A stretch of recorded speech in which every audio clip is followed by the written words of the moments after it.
9වෙනි ප්‍රශ්නය P Q සහ R ලෙස සලකුණු කරන ලද මිනිස් කශේරුකා 3ක ශිෂ්‍යයෙකු විසින් නිරීක්ෂණය කරන ලද ලක්ෂණ පහත දැක්වේ.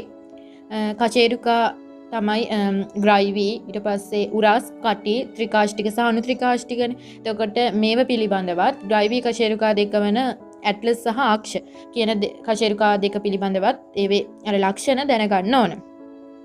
මුලින්ම විශාල දේහයක් සහ කැපී පෙනෙන කණ්ඩක පෙසරයක් තිබීම.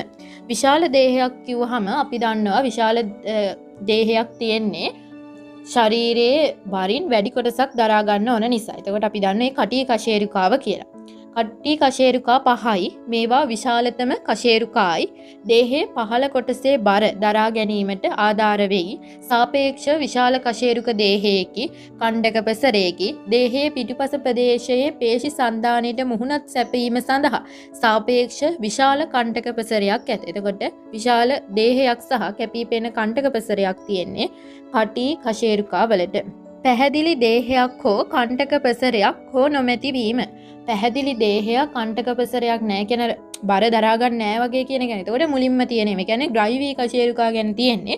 ග්‍රයිවී කශේරුකා වලත් ඇට්ලස් කශේරුකාව, ඒ කියන්නේ පළවෙනි කශේරුකාව පිළිබඳව විස්තර තියෙනවා. මේක අස්තිමේ වලල්ලක් බඳුයි. නිශ්චිත කශේරුකා දේහයක් හෝ කණ්ඩක පෙසරයක් නැහැ. එතකොට මේකේ වෙන්නේ ඇට්ලස් කශේරුකාව.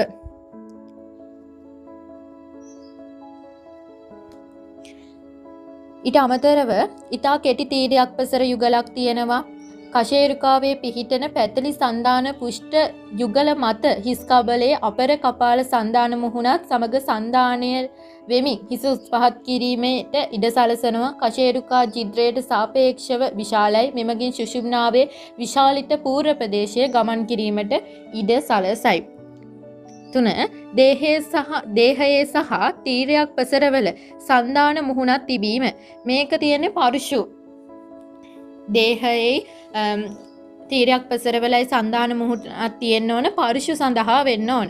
එතකොට උරස් කශේරුකා 12කි. මේවා ග්‍රයිවී කශේරුකා වලට සාපේක්ෂව විශාලයි. ග්‍රයිවී කශේරුකා වලට සාපේක්ෂව ශරීර බර වැඩි ප්‍රමාණයක් දරා සිටින්නේ මේ පෙදෙසයි. කශේරුකා දේහයේ සහ තීරයක් පෙසරවල පරුෂු සඳහා සන්ධාන මුහුණත් පිහිටා ඇත. එතකොට කටි ප්‍රථම ග්‍රයිවී කශේරුකාව උරස් කශේරුකා 29ට 4 තමයි නිවැරදි පිළිතුර වෙන්නේ.